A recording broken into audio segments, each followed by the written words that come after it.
Pemirsa, aksi perkelahian hingga kemudian berujung dengan penusukan di Desa Girimas, Kecamatan Sawan. Tersangka Rusdi yang berusaha melerai perkelahian tiba-tiba menusukkan sebilah taji ke perut korban Gede Arce dikarenakan tersangka dipukul oleh korban. Aksi penusukan tersebut dilakukan Kadek Rusdi warga desa Girimas, Kecamatan Sawan, terhadap korban Gede Arce, warga desa Bile, Kecamatan Kubu Tambahan. Kasus ini sejatinya terjadi pada Jumat malam saat penahanan Kuningan. Namun pihak kepolisian baru merilis kasus ini lantaran masih mengumpulkan bukti-bukti dan meminta keterangan beberapa saksi. Kapolsek Sawan AKP Gusti Alit Murdiasa menjelaskan, dari keterangan tersangka, motif kasus ini karena tersangka ingin membela saudaranya, Kadek Mertadana, yang dipukul oleh korban. Selama ini tersangka dengan korban tidak saling kenal dan tidak pernah memiliki masalah. Atas keterangan itu, penyidik menyimpulkan perkelahian ini murni karena salah paham. Selain mengamankan tersangka, polisi juga mengamankan sejumlah barang bukti, diantaranya sepeda motor korban dan sebuah taji. Tusukan tersebut. Ya. Lagi? Berapa kali ditusuk korban dan?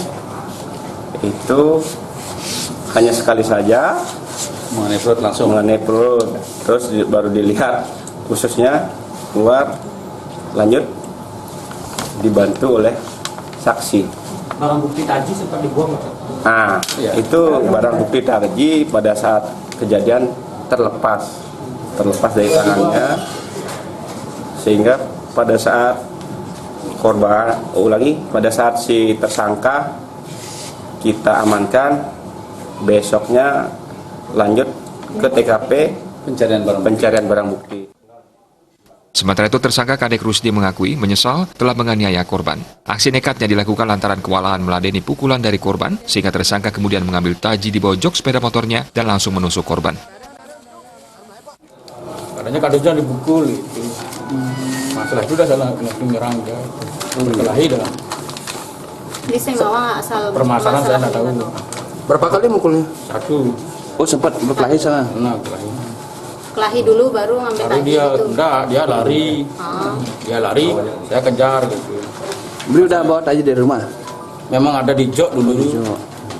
Terus saya Pikiran bawa taji langsung diambil gitu. enggak, saya dipukul di atas sepeda gitu. Terus saya jatuh, saya dipukulin terus gitu. Karena saya pas lihat taji di bawah, udah tak ambil saya. Berapa orang yang mukulin?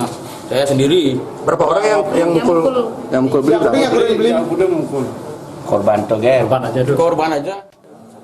Untuk mempertanggungjawabkan perbuatannya, tersangka dijerat dengan pasal 351 ayat 1 KUHP tentang penganiayaan dengan ancaman hukuman 2 tahun 4 bulan penjara. Komang Yuda, Bali TV.